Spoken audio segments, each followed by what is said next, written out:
Leeds 2010, and among the bright lights of the big city, one family restaurant continues to go from strength to strength. Okay, start going out with 2 liquid. Salvo's, run by brothers Jip and John Dammone, entertains nearly 2,000 customers per week, and today is regarded as one of the best spots for Italian food anywhere in the country.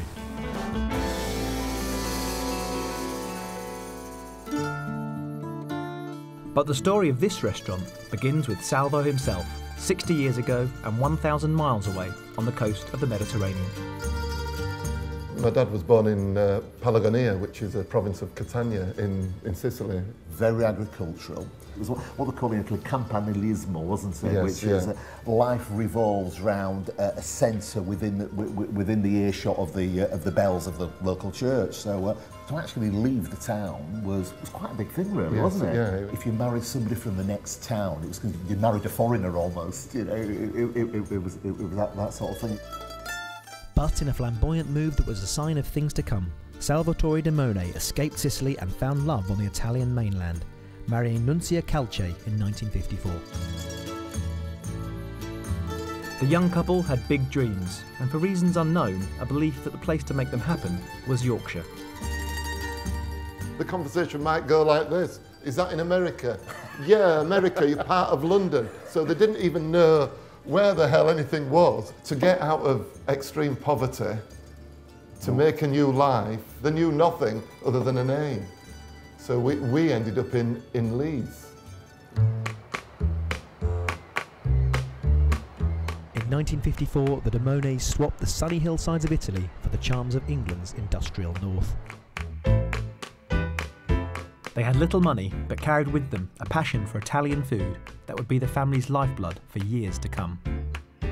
My mum always used to say to me, she used to laugh about vegetarianism, and she said, vegetarians, we were all vegetarians, we couldn't afford meat. I mean, meat was an absolute luxury. One of the dishes that I remember having as a kid that none of my contemporaries ever heard which was aubergines, which in southern Italy is called la carne del popolo, which means, literally translated, the meat of the working classes. Any southern Italian from that era where poor food is all there is, to spend time, love, care and attention on making food taste good. At a time when olive oil was still something you got from the chemist, Salvatore and Nunzia opened a string of Italian cafes throughout the city.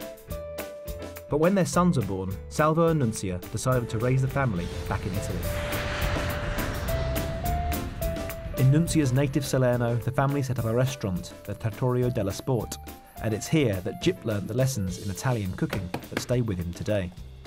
I was trained by this old man who was well known all around the town. He could look at a piece of dough proving on the marble top and put his hands in and tell me how many litres of water, how many kilos of flour, just by sight. So he was a formidable guy, quite scary.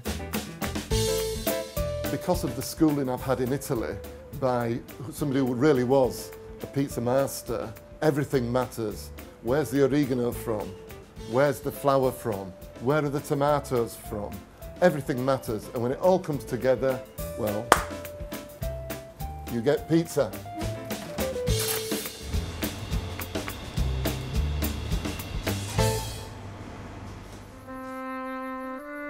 But things were never simple for the Dammone family. In the early 70s, a cholera scare in Europe devastated the restaurant trade.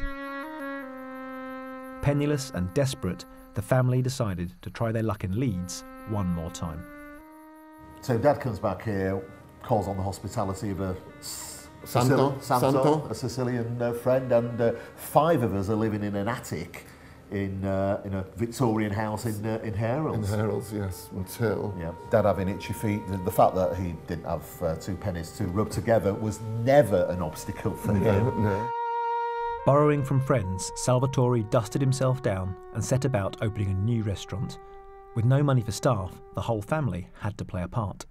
The day that we opened, it was all very much a last-minute thing. Mum made the tablecloths, which she'd finished sewing probably about half an hour before we were due to open. With matching pennies. You were in the kitchen. Yes. Dad did the pizzas. I was in the kitchen washing up, basically generally helping out, and we all stuck in. But the Dammones knew that this was their last chance. Everything depended on the success of Salvo's. That sheer hunger and desire to work, bearing in mind where Dad had come from, there was an absolute, totally, I think it's fair to say, totally driven, this had to work. This had to work. So we opened the doors and people started coming in and they never stopped.